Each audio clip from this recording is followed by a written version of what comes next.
All right, well, thank you all for your patience and flexibility, given the development of last week. So I'm at home, isolating, feeling good, and hope it continues to be that way. I realize I'm fortunate to be able to say that so very obviously from what we've seen. This impacts everyone differently. So while I'm here, I've been participating in meetings and practices, and I just want to make sure that you all know our coaches, players. I can't say enough just about our staff, how they've responded. They've done a great job. Coach Schmedding has stepped up, and we've been able to operate like we normally would during this week in those meetings and on the practice field.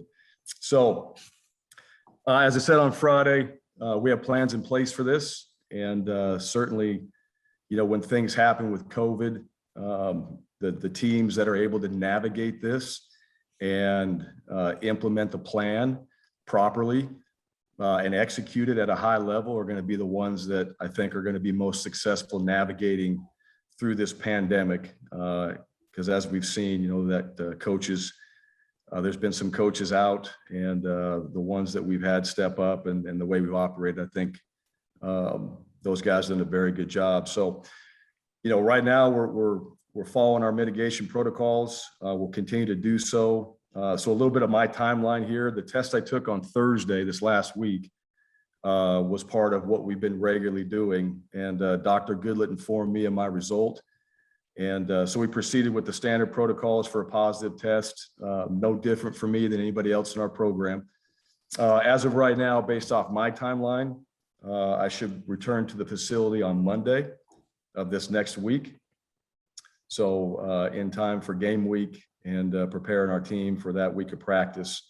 No other coaches or players were quarantined based off my test result. That's due to in part of our mitigation protocols that we have in place and that we've been following. So I'm proud of that. With our staff, that all needs to continue. In terms of where we are as a program, all right, our vaccination numbers continue to improve based on the hard work of a lot of people. There's still a lot of work to be done.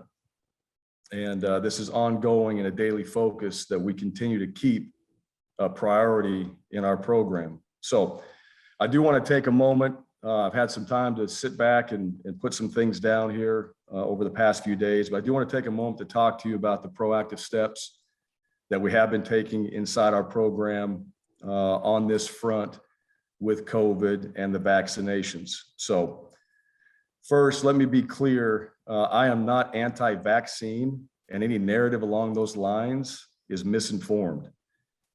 I fully support the choice for anyone to vaccinate. Also support getting reliable data-driven information into the hands of those who still have questions about the vaccine. Anyone who has been in our facility knows that. Simple. For months now, our staff has done a great job going above and beyond and being proactive in providing reliable information to our players, our coaches, our staff about the vaccine. I provided an open platform for experts to come in and present information to speak to our players and staff about the vaccine.